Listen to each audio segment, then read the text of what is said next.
প্রিয় দশম শ্রেণীর ছাত্রছাত্রীরা, আজকের কোনি থেকে কিছু গুরুত্বপূর্ণ প্রশ্ন আমি ভিডিওর মাধ্যমে আপলোড করছি, সেগুলো অবশ্যই দেখো।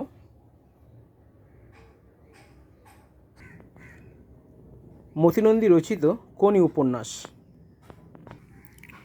কোনি উপন্যাসে প্রথম প্রশ্ন একেবারে, বারুণী কি? বারুণীর দিনে গঙ্গাঘাটে যে দৃশ্যটি ফুটে উঠেছে তা লেখো। আমি বেশ 8-9টা প্রশ্ন এই ভিডিওর মাধ্যমে দেব, এইগুলো খুব ইম্পর্টেন্ট। অবশ্যই এগুলো কপি করে পড়তে থাকবে, খুব ইম্পর্টেন্ট প্রশ্ন। এই যে প্রশ্নটা এখানে রয়েছে, 4 লক্ষ টাকা খরচ করলে আপনি নিজের শরীরটাকে চাকর বানাতে পারবেন না। কে কাকে বলেছিলেন? তিনি কেন এরূপ বলেছিলেন?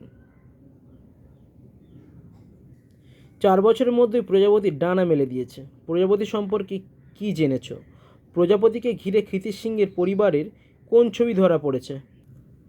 সুতরাং কোনি থেকে যে প্রশ্নগুলি খুবই ইম্পর্টেন্ট, আমি ভিডিওর মাধ্যমে দিয়ে দিচ্ছি, পজ দিয়ে একটু লিখে নেবে। এখানে একটি খুব গুরুত্বপূর্ণ প্রশ্ন রয়েছে, তোর আসল লজ্জা জলে, আসল গর্ব জলে। কোন প্রসঙ্গে উক্তির তাৎপর্য বিশ্লেষণ করো।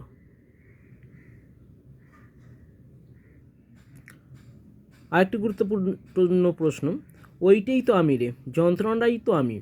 কোন প্রসঙ্গে উক্তির তাৎপর্য বিশ্লেষণ করো। সঙ্গে ক্ষিতীশের স্ত্রী লীলাবতীর চরিত্রটা সম্পর্কে এখানে একটু আলোচনা করা আছে, অবশ্যই দেখে নিও। কোনি বলতে গেলে এই প্রশ্নগুলি খুবই ইম্পর্টেন্ট। কোনি উপন্যাসে কোনি চরিত্রটি বিশ্লেষণ করো।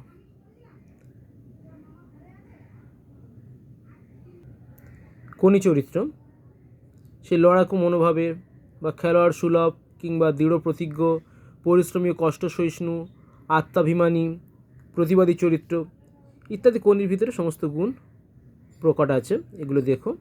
সঙ্গে দেখো আরেকটা গুরুত্বপূর্ণ প্রশ্ন এখানে রয়েছে, যে কোনির উত্থানে ক্ষিতীশের ভূমিকা আলোচনা করো।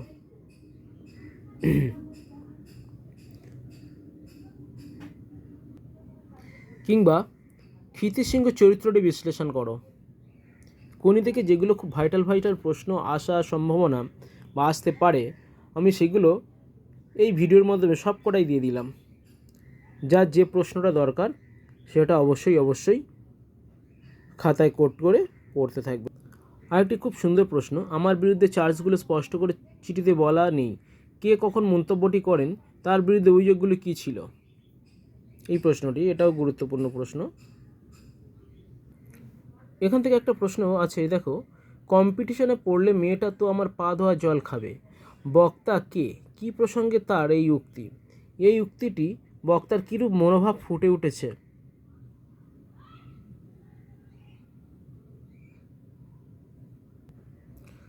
কোনি সম্পর্কে আরেকটা প্রশ্ন দেখো, মার খেয়ে ইস্পাত হয়ে উঠতে হবে। কখন বক্তা এরকম ভেবেছেন? উপন্যাস অবলম্বনে লেখো। এই প্রশ্নটিও খুব গুরুত্বপূর্ণ প্রশ্ন, অনেক সময় দিয়ে থাকে। আরেকটি গুরুত্বপূর্ণ প্রশ্ন হচ্ছে, এটাই ওকে উত্তেজিত করে বোমার মতো ফাটিয়ে দেবে আসল সময়, এই ভাবনাটি কার ছিল? কোন ঘটনার পরিপ্রেক্ষিতে এই ভাবনা তা আলোচনা করো। কিংবা এটা বুকের মধ্যে পুষে রাখুক, এটাই ওকে উত্তেজিত করে বোমার মতো ফাটিয়ে দেবে আসল সময়ে, প্রসঙ্গ আলোচনা করো। এই প্রশ্নটি বিভিন্ন বছরে ঘুরে ফিরে আসে, এই প্রশ্নটি একটু ভালো করে পড়ে রাখবে। আরেকটি প্রশ্ন, অলিম্পিকের গুল মেরে কি আর সুইমার তৈরি করা যায় রে পাঁঠা? বুদ্ধি চাই, খাটুনি চাই, নিষ্ঠা চাই, গবেট সব। বক্তাকে কোন প্রসঙ্গে তিনি এরূপ বলেছেন? উক্তিটির তাৎপর্য বুঝিয়ে দাও। এখানে একটি প্রশ্ন আছে, অবশেষে কোনি বাংলা সাঁতারা দলে জায়গা পেল। কোনি কীভাবে বাংলা সাঁতারা দলে জায়গা পেল তা পাঠ্য উপন্যাস অবলম্বনে আলোচনা করো। এই উত্তরটা তোমরা খাতায় কোট করবে, লিখবে। অধিকাংশ গুরুত্বপূর্ণ প্রশ্নগুলি আমি দিয়ে দিচ্ছি এই ভিডিওতে, তোমরা যেটা দরকার পজ দিয়ে এটা কোনির সমস্ত প্রশ্ন নিয়ে নেবে। আরেকটি গুরুত্বপূর্ণ প্রশ্ন, হঠাৎ তার চোখে ভেসে উঠল সত্তর সংখ্যাটি। কোন ঘটনায় এমন হয়েছিল? কোনির কাছে এই সত্তর সংখ্যাটার তাৎপর্য কী ছিল? কোনি থেকে গুরুত্বপূর্ণ যে প্রশ্নগুলো আসে আমি সেগুলো কোট করে দিলাম, তোমরা অবশ্যই এটা নিয়ে নেবে। দেখো, এই প্রশ্নটাও খুব গুরুত্বপূর্ণ, 2017-তে মাধ্যমিকে এসেছিলো। জোর চুরি করে আমাকে বসিয়ে রেখে এখন ঠেকায় পড়ে এসেছো আমার কাছে, কনির এই অভিমানের কারণ কি? এর পরবর্তী ঘটনা সংক্ষেপে আলোচনা করো বা বর্ণনা করো।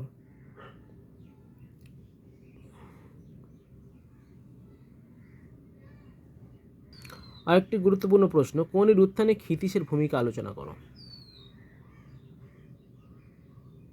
যে প্রশ্নগুলি আমি এখানে আমার ভিডিও চ্যানেলে জেপি স্টাডি সেন্টারে আপলোড করলাম, সবগুলো প্রশ্ন খুবই ভাইটাল।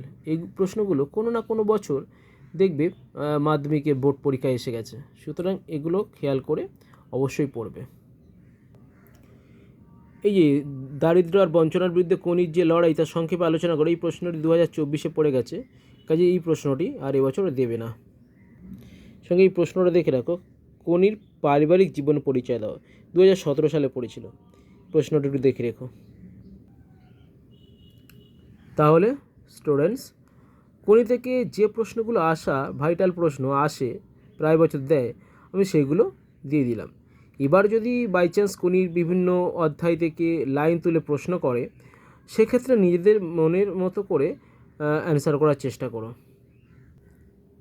মোটামুটিভাবে আমি কিছু প্রশ্ন আপলোড করে দিলাম। এখনও পর্যন্ত যারা আমার চ্যানেলটিকে সাবস্ক্রাইব করেনি, অবশ্যই করো। নিত্য নতুন প্রশ্ন পেতে যে কোনো ক্লাস 8, 9, 10, 11, 12 কলেজ, বিশেষ করে আর্টস গ্রুপটা আমি দেখি। আশা করব তোমাদের যে কোনো প্রশ্নের উত্তর আমি খুঁজে দেওয়ার চেষ্টা করব। সময়ের একটা ব্যাপার থাকে, অবশ্যই কমেন্ট করো, আমি আমার মতো সময় বাঁচিয়ে অবশ্যই আপলোড করে দেবো আমার ক্ষমতা অনুযায়ী আর তোমাদের চাহিদা অনুযায়ী।